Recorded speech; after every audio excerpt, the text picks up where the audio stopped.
All right, Coach, talk a little bit about last weekend or last Sunday, back and forth game again. Another great battle with the Huskies.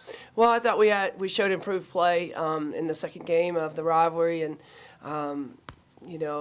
it's disappointing in the fact that we didn't close out the game. I thought we had a pretty solid first half, and beginning of the second half, I thought that the quick 3 offensive turnovers really kind of put us back on our heels. And at this time of the season, you expect your kids to bounce back at that point, and we got to work through those. I mean, the game is going to be up and down. There's going to be mistakes to be made, and I felt that we continue to kind of put our heads down, and that's not going to win anything. That's not going to get anything done. So we got to pick it up, no doubt, and play better. And it's time for us to do that. It's too late in the season to play hard for 18, 19 minutes and a half, and to come out and have that situation and let it affect you the way it did. So the big thing for us is we were back in practice this morning, and it's accountability. Each player has to be accountable for her performance and her responsibilities on the floor.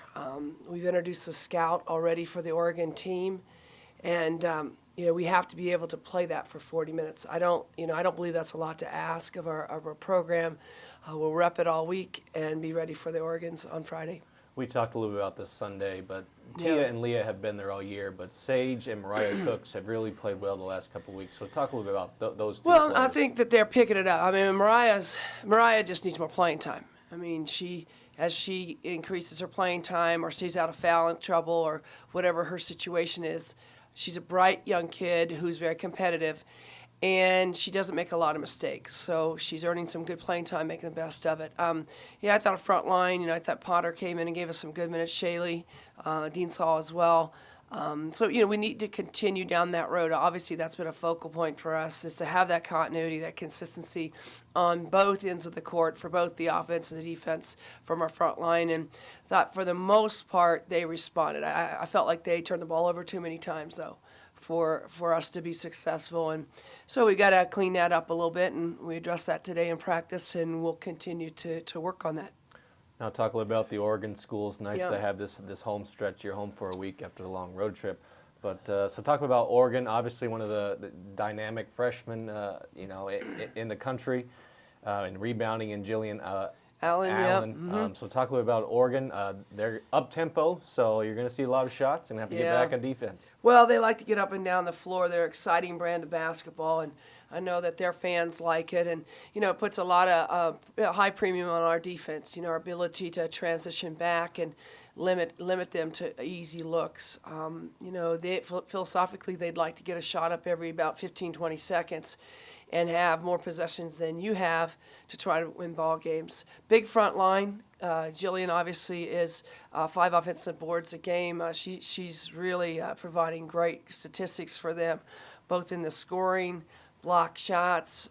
She's a huge presence inside, and she's one of the more physical, strong young ladies in our league. So both her, and their entire front line, they're a lot bigger than what they've been in the past. So we're going to have that challenge on our hands as a team in the front line, and we're going to have to count on rotating people and keep some fresh people out on the floor to try to prevent, the easy scoring opportunities that they'd like to get if they're not shooting a 3 ball. And then obviously the offensive boards are going to be critical for this game. Then talk a little about Oregon State, again, another dynamic freshman, and Jamie Weissner having a very good year. Yeah. We played them well last year, took 2 or 3 from them, came down at the Pac-12 tournament, so kind of a little bit of a rivalry going with the Beavers right now. Well, anything in the Northwest is going to be a rivalry. That's Pac-12, and that's great. Both coaches at Oregon State they're just doing a great job. But Oregon State's way different than they were last year. They do, like us, they have a lot of new faces, and they're playing some good basketball. And, you talked about Weissner, and, Weissner's a local kid here from down in Clarkston, Lewiston area, and she's a very, very tough competitor. She was Player of the Week last week for the freshmen for the Pac-12. And, she's a kid that, we saw a lot in the recruiting battles. Obviously saw her play against Pullman High quite a few times, but she is just a fierce competitor. And if you don't know where she's at, and if you don't understand her competitive fire, she can light you up for a lot of points, and she can make a lot of things happen. She's not just a scorer. She's a good playmaker as well, but she's a young lady who obviously competes with a great deal of pride and energy and has a great understanding of the game. And one final thought, so talk a little bit about how important this week is. Take care of your home court, kind of wrapping up the first time through the conference, so talk about the importance of this week. It's huge. I don't think it could be any bigger than what it is for us right now. We're disappointed. We're disappointed as a staff. We're disappointed as a team right now in the fact that where we are in the season, like you said, 2 games away from the second half of Pac-12, that we are not closing out games. And, it's on the coaching staff first and foremost, and we've got to be great teachers and make clear about what we need to do. And then our players need to be able to execute the game plan for 40 minutes. We can't have miscues and expect to win. And we've proved that we can play against the best, obviously, with the wins against ranked opponents, both at home and on the road and all. But, this is the Pac-12. And every night you have got to bring it. If it takes 40, it takes 45 minutes. We need that 40 minutes of focused basketball. We're not there yet. And, it's on me to find the answers, and we're going to work hard to do that.